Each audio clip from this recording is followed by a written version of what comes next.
Навуковец, спадар Сергей, вітаю вас. Вось калі мы говорим про тое, што адбываецца ў Беларусі, вынік непагадзі на выходных, прынамсі 6 загінулых ад урагану. І непагадзі, чаму ўвогуле стыхія абрынулася на нашу краіну? Ну, таму што, па-першае, Беларусь гэта не нейкая ізаляваная экасістэма ў вакууме, гэта частка свету, частка нашай планеты Зямля, а для метэаралагічных з'яў, геалагічных, змены геалагічных эпох планеты Зямля няма розніцы, якія межы усталявалі людзі. Таму Беларусь гэта частка кантыненту еўразіяцкага, таму усе змены, якія адбываюцца, тэмпературныя, кліматычныя, метэаралагічныя, якія адбываюцца ў нас на кантыненце і агулам на планеце Зямля, яны датычныя Беларусі. І тым не менш, вось, калі мы бачым гэтыя відэа з Беларусі, калі нават чуем слова «ураган», з'яўляецца такое пачуццё, што гэта нейкія страшныя навіны з іншых кантынентаў. Калі ад такога моцнага ветру гінуць людзі, калі небяспечна знаходзіцца на вуліцы, небяспечна знаходзіцца ў лесе. На вашу думку, ці ў Беларусі будзе з кожным годам далей больш такога экстрэмальнага надвор'я, што нас можа чакаць? Ну так, безумоўна, надвор'е будзе становіцца ўсё больш і больш экстрэмальным, будзе, як бы вам так сказаць, будзе павялічвацца кліматычная кантрастнасць. То бок, вось гэтыя цеплавыя хвалі, вельмі моцныя спёкі, яны будуць вельмі рэзка змяняцца, скажем так, моцнымі ападкамі вялізнай інтэнсіўнасці і холадам. То бок, будзе змяняцца, па-першае, тэмпературная амплітуда, а па-другое, размеркаванне, менавіта ўнутрыгадавое размеркаванне колькасці ападкаў. У гэтым сэнсе, можна сказаць, што добра, што колькасць ападкаў не зменіцца. То бок, як пустыні ў Беларусі не з'явіцца. Але менавіта іх размеркаванне ападкаў і спёкаў, яно, канешне, будзе становіцца ўсё больш жорсткім, ўсё больш кантрастным. Вось, трэба да гэтага прызвычайвацца. Проста зараз мы знаходзімся на першапачатковым этапе кліматычных змен, калі гэтыя змены, яны, так бы казаць, становяцца відавочныя ўсім, а не толькі навукоўцам, адмыслоўцам, метэаролагам і кліматолагам. То бок зараз любы, нават звычайны чалавек можа заўважыць, што з кліматам робіцца нешта не тое. І гэта самы пачатак. То бок тое, што нам падаецца страшэнным зараз, гэта яшчэ толькі самы пачатак.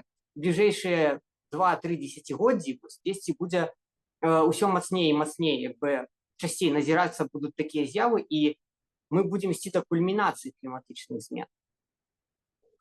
Таму зараз толькі пачатак. Гучыць так, нібыта вы нас трошкі палохаеце тым, што ўсё можа быць толькі горш, але разам з тым, пра якую кульмінацыю вы кажаце, што вы маеце на ўвазе, да чаго дойдуць гэтыя змены?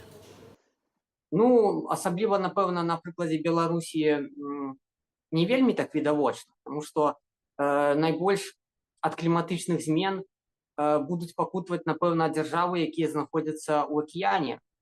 Астравныя, вось гэта невялікія дзяржавы, якія будуць пакутаваць і ад тайфунаў, і ад тарнада, і ад павышэння ўзроўня вады. То бок, многія навукоўцы сходзяцца ў тым, што многія дзяржавы знікнуць бліжэйшыя дзесяцігоддзі. У Беларусі ў гэтым сэнсе пашчасціла, што ў нас няма буйнога мора, няма выхаду да акіяна, але ўсё роўна, канешне, з-за паветраных мас з акіяна будуць назірацца розныя, скажем так, непрыемныя метэаралагічныя з'явы. Вось, на кшталту гэтых градаў, тарнада і бур. Вось. Найбольш, напэўна, відавочнае будзе, канешне, ўздзеянне на людзей, таму што цеплавыя хвалі, вы зараз самі, напэўна, назіраеце, як уздзейнічае цеплавая хваля, в прынцыпе, даволі працяглая на наш рэгіён. Гэта і Польша, і Беларусь. І самае цікавае, што апошнія 50 год мы не жылі ў такіх умовах. І все нарматыўныя, все нормы, будаўнічыя, напрыклад, нормы, якія выкарыстоўваюцца пры праектаванні гарадоў, яны не былі разлічаны менавіта на гэта. І асабліва вось той Менск, ну яшчэ ладна, там Варшава, напрыклад, ці тая ж Нямецчына, дзе вельмі з павагай адносяцца да сваёй зеляніны, як бы зеляніны шмат.